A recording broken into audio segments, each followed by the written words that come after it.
Well, good evening, folks. Welcome back to the farm. It's all kind of gone to the dogs here. It was nice. It was pleasant. Everything was starting to turn green. And then Mother Nature brought in the big eraser in the sky.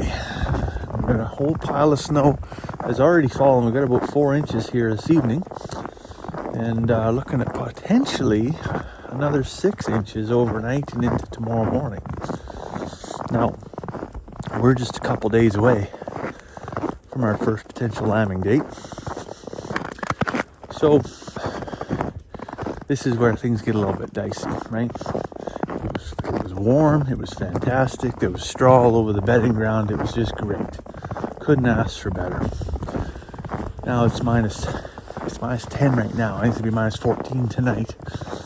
And all this snow.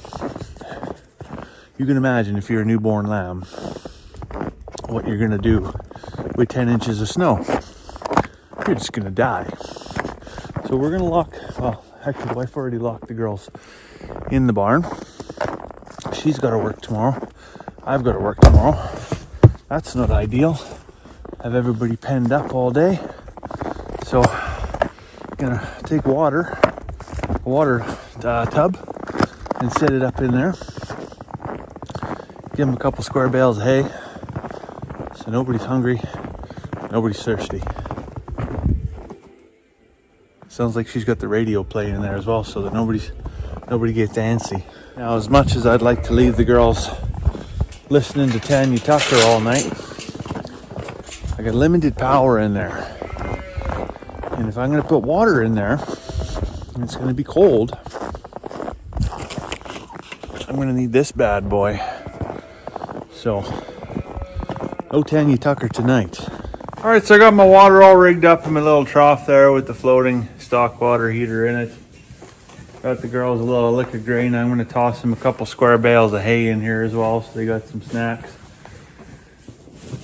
It's always, you guys got to remember the water piece all the time, right? Like sheep can survive in very arid climates, and I remember growing up in the UK, like sheep live on the hillside lots with no, like, you're not packing water to them. They just get whatever they get from the morning dew. But the guy sometimes forgets. Oh boy, that got bright in a hurry. The guy sometimes forgets just how much it rains there, how much moisture is in the grass, how many, little streams and stuff form on the hillsides after a big rainfall versus what we get here in Canada. We get lots of snow during the winter time, but that's not the same. It burns a lot more energy than it actually helps them get.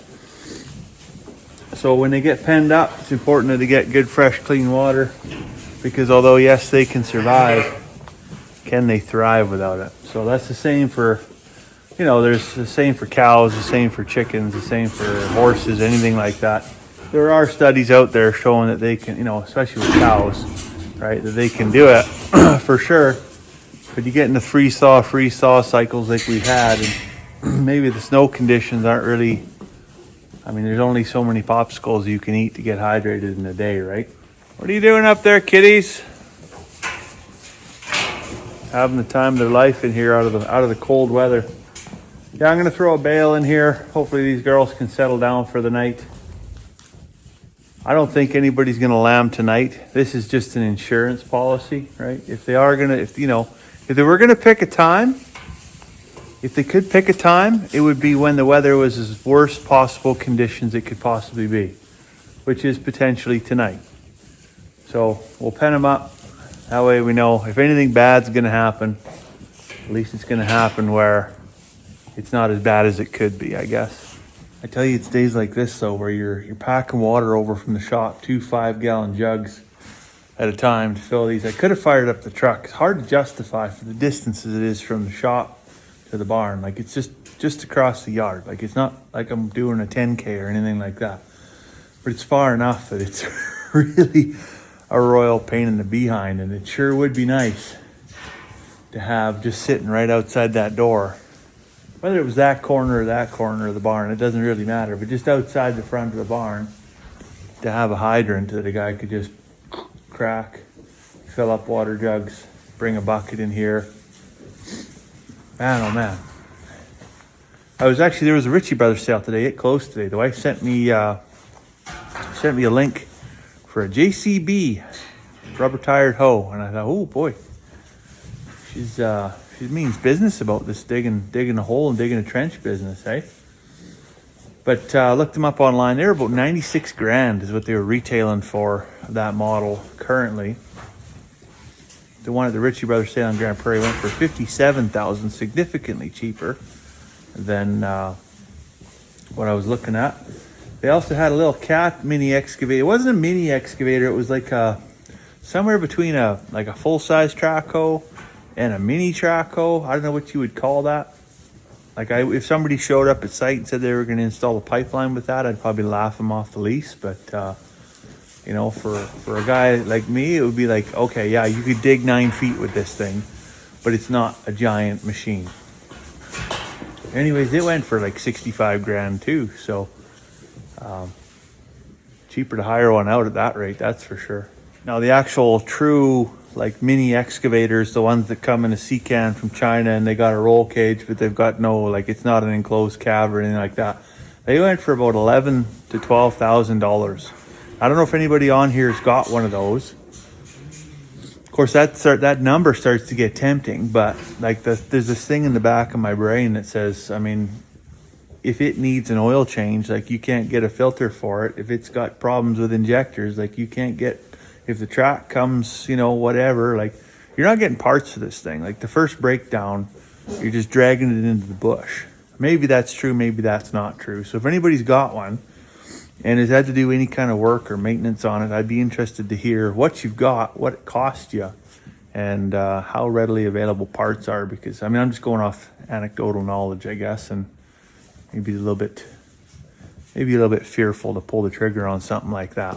Anyways, that whole water thing, my wife suggested I do that first thing in the morning, because what's been happening over the last 4 or 5 days as the weather started to get worse and worse and worse and we're getting closer and closer to lambing season, is I've been locking them in the barn overnight. So they go and they have their hay and they have their drinks of water or whatever, and I lock them up at night. I give them grain typically at night to tide them over till morning, and then 5 in the morning I let them out and they go have a drink of water and a mouthful of hay, and everything's triple happy teddy bears. But being that they're going to be penned up all night, the weather's going to be crap, and then we're going to be gone all day tomorrow. That's why we had to get water in there tonight, because at 5 o'clock in the morning when I got my bingo pants on and I'm thinking about heading off to work for the day, I want to be able to just poke my head in there and be like, any lambs? No? Okay. See ya. And come back in 12 hours, whatever. And hopefully everybody's just as fine then. And I can top them up with another $16 square bale. Keep them in for one more night before the weather smartens up again. Anyways, I think that's enough for me. I'm going to go inside, fetch up a cup of tea, maybe have a vanilla biscuit. So I'll let you go for now. Hopefully you're having a fantastic evening. We'll see you tomorrow.